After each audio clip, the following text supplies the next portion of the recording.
Hey, welcome back. It's Yvonne Wakefield YouTube channel where I read from Babe in the Woods, Building a Life One Log at a Time, the first book. We're 2 chapters, after tonight, we're 2 chapters from the end. So I just kind of want to recap what the last chapter was, chapter 29. I moved into the cabin. I was like adjusting to being in there, and I was also doing like 12 credits externally from college in kerosene lamplight and having to heat my place by logs. So I was doing that, learning to adjust to being in the cabin, and I learned how to put on snow chains on my truck. That's a bitch. I kept up my correspondence with Ms. Magazine. If you remember, I was sending excerpts from my journals or my full journals to Ms. Magazine, to an editor there.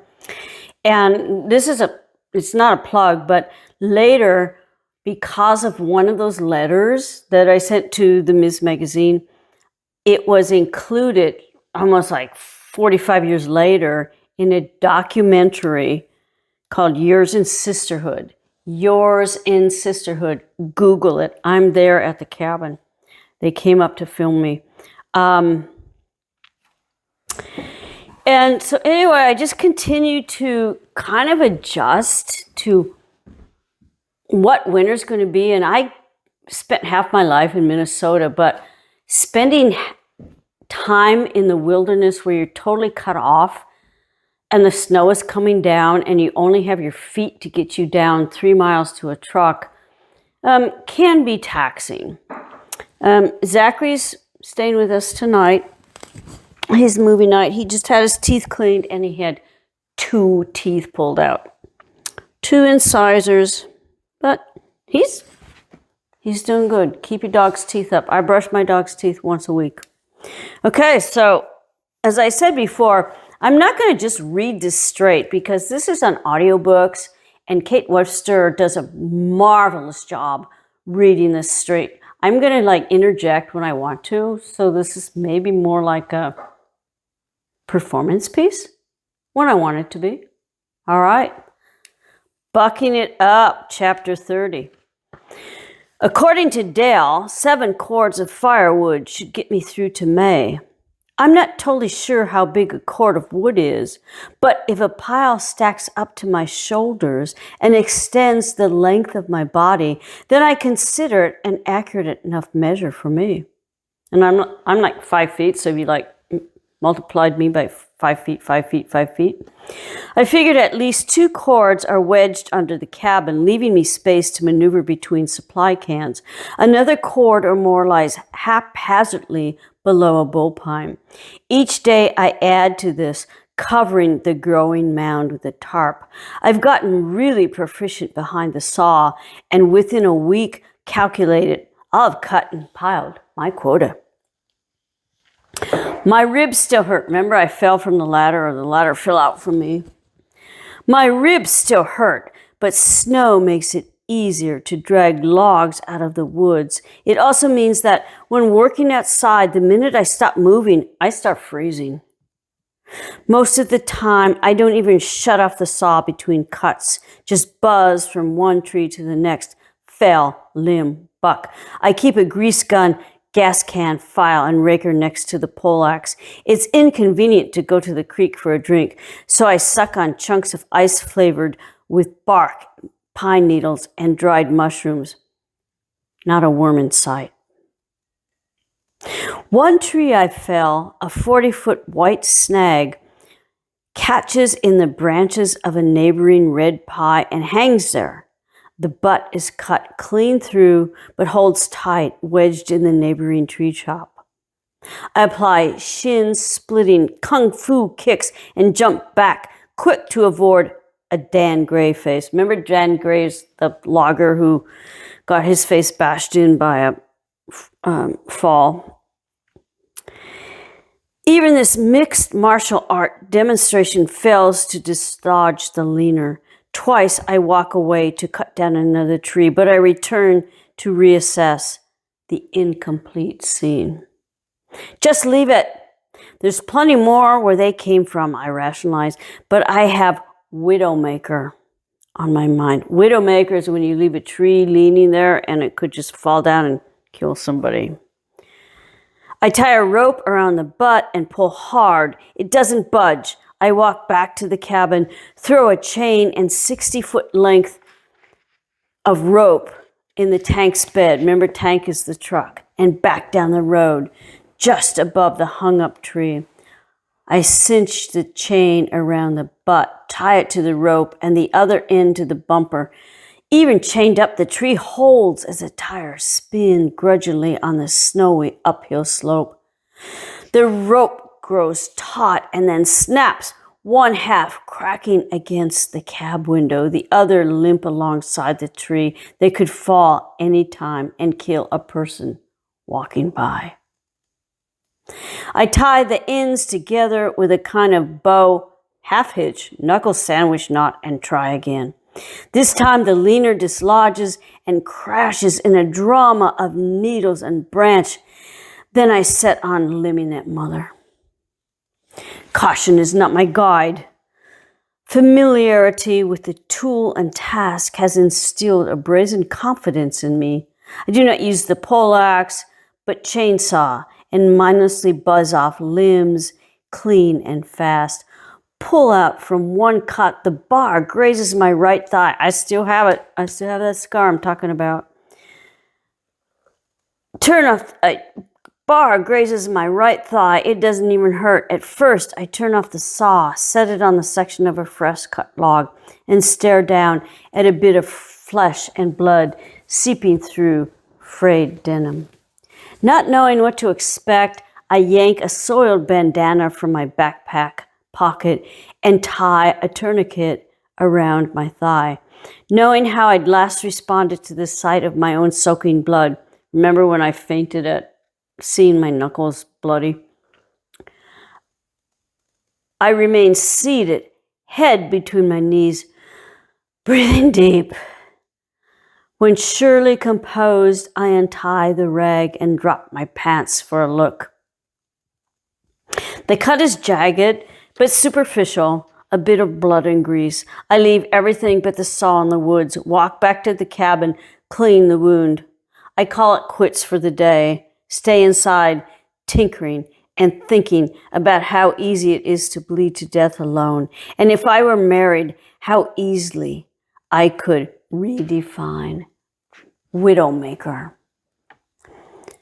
Minnesota. Remember, I moved from Minnesota to Oregon at age 18. So Minnesota taught me about snow. It wasn't unusual to have a white Halloween or hunt for Easter eggs in dirty ice berms. Do you guys remember that? Ugh, so gross. And the dye from the eggs would go into the snow. Yet, no matter the season or how long I'd been outside, there was always a warm shelter close by. Oregon delivered a new lesson in snow. Whether I wanted to learn it or not was not my choice. If I was to pass the test of winter, it was up to me to create a warm shelter, to keep a fire going, and to keep on top of the snow. When the snow is compact, I can still drive tank all the way to the cabin, but only if the tires are chained. Most times, it is more of a bother to put them on than to hike the last stretch in or out. If I hadn't persisted and chained up tank on my last drive back, that Widowmaker would still be haunting me all winter. The morning after sawing my thigh, I wake to falling snow I know will be too deep to drive through by noon. It is now or never if I want to get tank down the mountain before Easter. The windshield wipers aren't quick enough to whisk away a clear arc long enough for me to see through this blizzard. I manage to stay on the road. I cannot discern and park the tank in the judge's meadow next to a white mound contoured in the shape of the Gremlin. Remember the Gremlin's the little green car I first drove up. This snow is staying around. sticking to everything, already 3 inches deep on the porch steps by the time I hike back. Thick flakes are driven by wind so rambunctious it blows the cooler off the porch. Snow swirls around my head as I retrieve it. Snow plasters my face as I pull up slushy buckets of water from the creek. Snow whites out the wood I split and piled the day before. Thankfully, I have a warm shelter.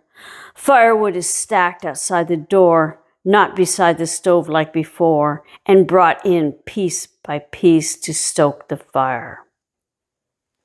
As in the orange mushroom log I drew, I discovered wasps and carpenter ants hibernating in frozen bark that springs back to life when defrosted and are ready to party by firelight. So I still do this now. I will not bring firewood in the cabin, like more than one log, because you never know, even though I take the bark off, you never know what kind of bugs are going to warm up by the fire and then infest the cabin. Just a message. Before that last drive down the mountain, I'd taken the caulking gun and a new tube of caulk stored in a garbage can below, cut the tip off the tube and placed it under the stove to warm. Now I find the tube hot to touch and the caulk leaked out under the stove. I scrape up the glop, recycling it into cold, empty spaces, and spend that night warm and toasty as a blizzard builds force outside. By morning, snow has drifted under the cabin against my supplies. This is before I boarded up the cabin. The first winter there taught me I needed to board up the cabin. I spend most of the post-blizzard day under the cabin shoveling out snow and unstacking all the carefully stacked firewood. Using split wood, I form a barricade around the underneath perimeter. There against the firewood along my stores, I place a mortified cat. Remember, Tamarac's my cat? To perform his bathroom chores. Because that cat, the snow's so hard, he can't go out to poo-poo or pee-pee, so I have to carry him under the cabin. That evening, no wind whistles up from the floor, and I build boxes from scrap lumber. I listen to the fire crackle, the wind howl outside, and snow hammer against the window panes as if it wants in. In bed, I'm in tune with the cabin adjusting itself and wonder if the ridgepole laid up dead still summer before will stay true throughout a wintry night. Tamarack seems to share my edginess. He squirrels up from the covers, claiming my head as a pillow. The next morning is like the one before, and many more to come. I am snowed in. The creek freezes over, and I chop open a hole big enough to fit a bucket. Later, I fill the boxes I built from scrap lumber with sawdust I've gathered from Dale's planing shed and stored under the cabin. Inside these, I place newspaper-wrapped apples, carrots, and potatoes. The boxes are stacked under the cabin besides 4 brand new metal garbage cans. One can contains extra clothing, another hand tools, the other dry goods, and half a gallon of Gallo Burgundy. Mark, my brother, bought for me before he went to elk camp. I was saving it for a special occasion, but it froze and burst into an assemblage of green glass and purple ice easily pulled clean out in a jagged chunk. Aside from taking it easy for a few days after falling off the ladder, this was the longest I've stayed inside the cabin. I putter around, reading, arranging, listening to the stories and the objects I put in place. 2 cloisonne plates my mother bought as a World War II whack, stationed in Japan. My father's grandfather's clock, the nostalgic centerpiece of the mantle of my childhood homes. I placed 4 golden dish apples in a crystal bowl filled with snow. Light and eat one while painting a color of them and the plates. These long-hauled mementos sit on shelves I notch into place. Fortunately, I got tanked down the mountain in time because now I'm really stuck. Under a 2 to 3 foot blanket of snow, the forest is still so slow I can hear icicles grow. On a sunny day, I'll hike up the south slope and sketch, wedged between sun-warmed cliffs, a juniper breaking my view. Maybe I'll like what I draw. That's about as narcissistic as I get. You know, I'm still doing that. I was there last week and did it. It was so dark in the draw. At 2 or 3, I went across the creek, hiked up the hill, sat in the cliffs, and drew and wrote. If I don't like my drawing, I can rip it up, throw it out. If I don't like myself, I'm out of luck because I'm stuck with what I've created. I proceed from one day to the next, not even thinking about my own sociability, if I like what I see in myself or not. Just the simple act of keeping warm and fed keeps me from the addled consequences of self-absorption. Still, in the absence of others, I am forced to listen to voices I've kept shelved and accept the hand I was dealt. Here, the only game around, woe is me, is not worth listening to, not going to get me on a winning streak or get me anything more than what Patty shot at. Besides, I have only myself to play against, and there is no deck of cards in sight, not even a radio. The Echo, remember the Echo is my chainsaw, which I still have Echo chainsaw, with its carburetor and gas motor, and my Timex watch with a stem wound daily is the closest I get to technology. Without mechanical devices to plug in and maintain, I have plenty of time to find my voice in art. When I paint, I use a lot of green, a color I find soothing in any shade. Before the snow, there was so much green around me, I couldn't move about without tripping over or stepping in a pile of it. Morning, noon, or night, only its values changed. Now the only green around me is in the tips of shaken pine or squeezed from a tube. According to color theorists, there are more variations of green than any other color found in nature. And I know them by the labels on my paint tubes and the nature that surrounds me. Emerald is the color of my birthstone. Sage is the color of the shrub by the same name that will bloom in late spring when snow melts from my evergreen mountainside. Sap and hookers, don't mention these in polite company because hooker is all anyone will hear, even those hard of hearing, are two of my favorite greens. Both are found in mosses, boughs, alpine grasses, the necks of snapping turtles, hummingbird bellies, and so on. These greens are polite and sprite and mix well in a colored crowd. Thaliacine green, like Barney green, the color of my car, is a synthetic concation. I'm not sure if either has a place on the color charts, but being chemically manufactured. My first introduction to Blarney was with a gremlin. Remember, that's my car. My introduction to thaliacine green, phthalo for short, was in my first college painting class. I found this green as manipulative as I do now, a big bully on a playground of Amish preschoolers. It intimidates without provocation and is best left alone. For this reason, I rarely paint with phthalo, because we always end up fighting. In nature, I've only come across phthalo green 3 times. And the stripes of certain poisonous snakes on the undersides of bellies of stinging fish, in iridescent splashes on a spitting beetle's jet black back.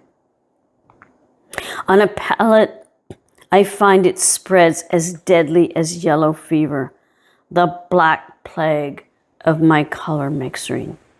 Barney I can live with. I've heard dogs are supposed to be colorblind, but I'm not certain if cats are until Tamarack tests this question one night as I prepare to paint a self-portrait in the loft. I prop a mirror against the log wall, placing kerosene lamps on each side. Because I rarely use phthalo green, there is usually a fresh tube or two of it remaining on my watercolor sets. On this night, I discover 3 leftover tubes. And because I'm low on hookers, I squeeze out an entire Winsor Newton phthalo green tube onto the china plate that I use as a mixing palette and mix it with a cup of water. I rim the plate with cadmium red and orange contrasting colors to numb the shock of wash. Then thumbtack an 18 by 24 inch piece of cold press Arches watercolor paper to the floor.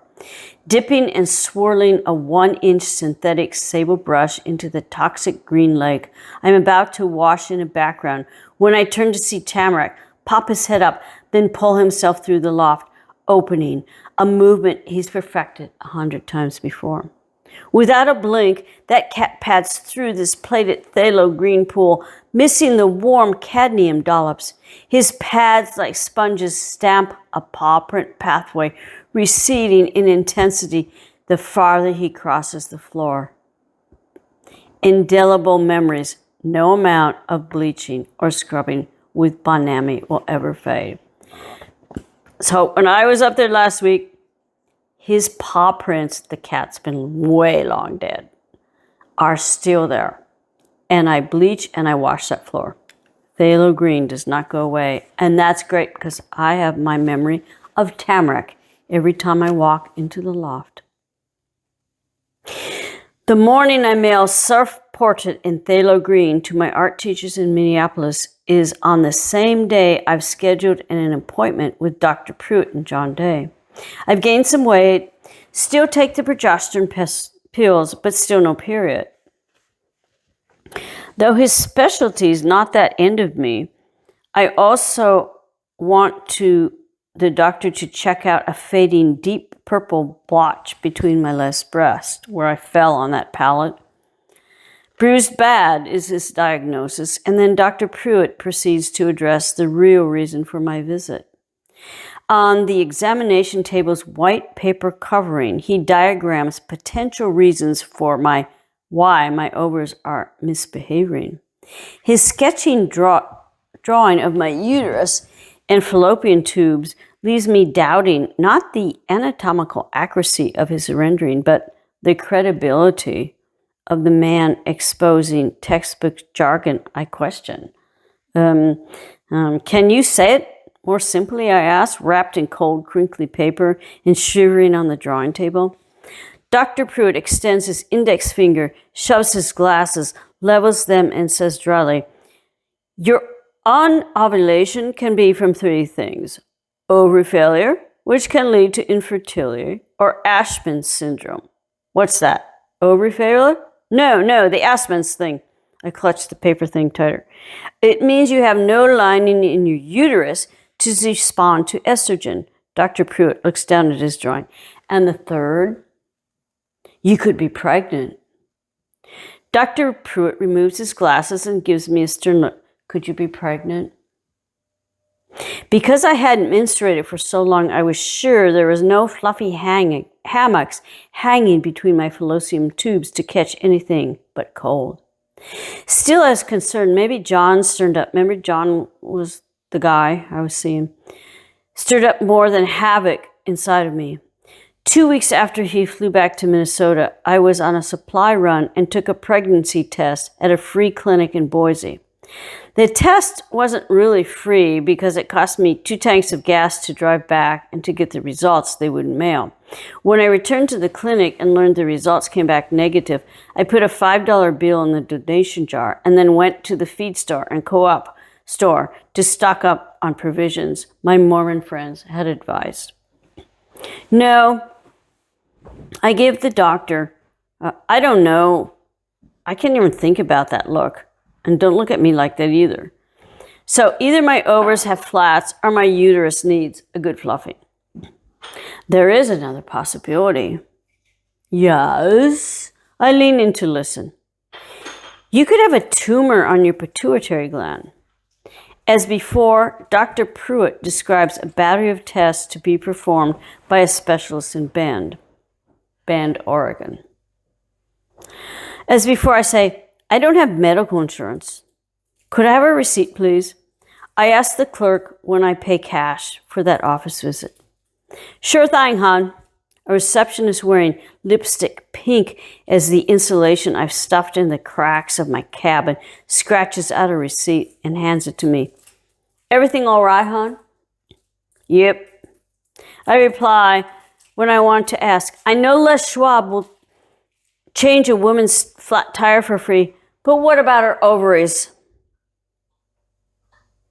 I'm not ready to drive back to the cabin to ponder the possibility of a tumor on my pituitary gland, which seems to have no connection to the problem down yonder.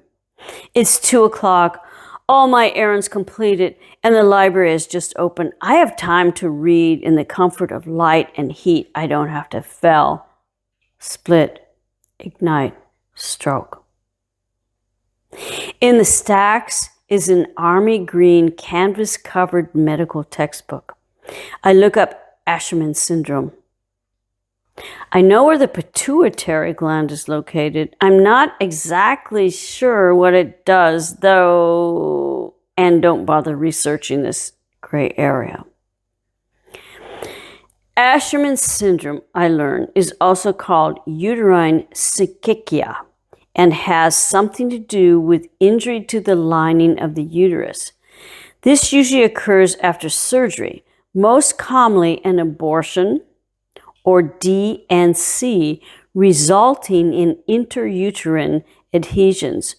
Too many adhesions, too many results in hemorrhages, loss in menstrual flow. The most invasive procedure I'd undergone was oral, so surgical complications are ruled out. Maybe too much winching, hefting, hauling, combined with a 50-foot fall, knocked all the wind out of my wee. Maybe all this hard work got my ovaries to thinking they were balls after all. Just down from the library where I parked, there's a stucco house. Garage sale is painted on both sides of cardboard and anchored down by a rope and 2 cinder blocks on the front sidewalk. I put new checkouts in the cab and then walk down the street for a gander. A young girl sits inside the garage at a table playing with toys, a collection of trolls which are for sale, but her baby face says, "Mine." A woman in the back of the garage hangs clothes on a stretched twine. How much do you want for your garage? I point to the sign outside and ask the little pixie, one of those smudgy hands twisting a synthetic chartreuse hair on a pug-nosed owl. What? She looks up at me and back down at the troll. How much do you want to sell your garage for? What? The little girl looks behind for help. Your garage. How much? I point to the cardboard sign. It says garage sale. That means you're selling your garage. Well, she looks out at the sign. The garage isn't for sale. These things, she holds out the troll, points to the toys before her, a table to the side and to the back of the garage, are for sale. Then why does your sign say garage sale if your garage isn't for sale? Mom! Pixie puts down the troll and runs to the back of the garage. May I help you? A woman who isn't much older than me, yet looks much older than she likely is, sizes me up as she shifts a load of worn jeans in her arms. How much is that typewriter? I point to the shiniest object among a rusted and tarnished array displayed on a workbench. $55. The woman gives me a once-over, and in that look is fudge instead of an honest answer. I have no idea what that manual typewriter would cost new. I do know there's a sucker born every second, and I'm being sized up as one this very minute. $19, I counter, because that is exactly what is left in my wallet, recently reduced at the doctor's office. As usual, the backpack is filled with books, groceries, and freshly laundered clothes. On this trip, I add to the load. Juggling the typewriter is heavier than my echo between my mittened hands as I hike the dusk in dawn. A couple of times I lose control and the hard case slams my shin. The pain takes my mind off Asherman syndrome, a tumor, my pituitary glands. Something else, though, keeps me from minding my new burden and a hurried hike. The metal book I read referred to the product of an abortion as a retained matter of conception. I think, wouldn't this also apply to birth, a baby growing into child, only to end up an adult, the grand representative of the retained matter of conception? As I huff and hump the mountain to beat the night. Once the fire is stoked, the lamps are lit, groceries and clothes stored, I open the typewriter case, pull out the machine. There is no ribbon spool in the Royal. Royal, for if you don't know it, is the name of an old typewriter. Still, I crank in a piece of notebook paper and plink the keys. Like algebra, a typing class never made it to my checkerboard public education. I'm confident that if I can build a log cabin, teaching myself to type should be a cinch. I press random keys, then set down to business and finger the R, followed by E, then T, A, I, N, E, D into submission. Dry fonts hit the paper, advances blank as my expression reflected back in the dark window pane. I smack the return arm and continue with caps locked on C, O, N, C, E, P, T, I, O, N. Returning from a town run, I park tank facing downhill below the judge's meadow. It is dark and I decide to take a shortcut, familiar route by then, but now requiring a flashlight, especially to ford a branch of Pine Creek. Remember, I'm so snowed in, I have to backpack in and out everything. Laundry, books, groceries. A half moon blinks, shatters light against the snow, and creek rocks slick with ice. I balance over a stepping stone bridge I built the summer before, one so familiar I can cross it with my eyes closed. Tonight I slip straight away. Only a second before, my perpendicular to the stream's legs are damming the floor. God damn it to hell! I struggle like a tortoise, turned on its back, unbuckle the hip belt of my pack, and shrug out of it. Spilled open in the fall. Every inch below my butt is soaked, and if I don't get moving within minutes, my cheeks will support an icy skirt. In the rising moonlight, I see my groceries scattered, including a dozen eggs, a week's worth of protein bleeding over the snow and downstream. I hike to the cabin, double time, cussing and frosty breath. There will be no fire crackling, lamps glowing, no pot of something hot stewing or somebody to greet me. Whoa, honey, what happened to you? Or empathy of any sort. Not even a stout drink, but there will be dry clothes. By the time I tromp up the porch, my jeans are frozen stiff. Tamarack huddles against the wood stacked by the store. The dormer window has frozen shut and he is crying. I want to join him. Instead, I let him in. light a lamp, dump the pack, and stoke smoldering coals to a blaze. I throw in a couple of logs close the stove door and clamber shivering and sogging up into the loft to change. I stay up there drawing my temperature, I'm drawing like with my pens. I stay up there drawing my temperature, simmering down with every pen stroke, creating an ovular-faced composition of a woman shouldering a backpack, her hair flowing like fire. Wide and vacant egg yolk stare.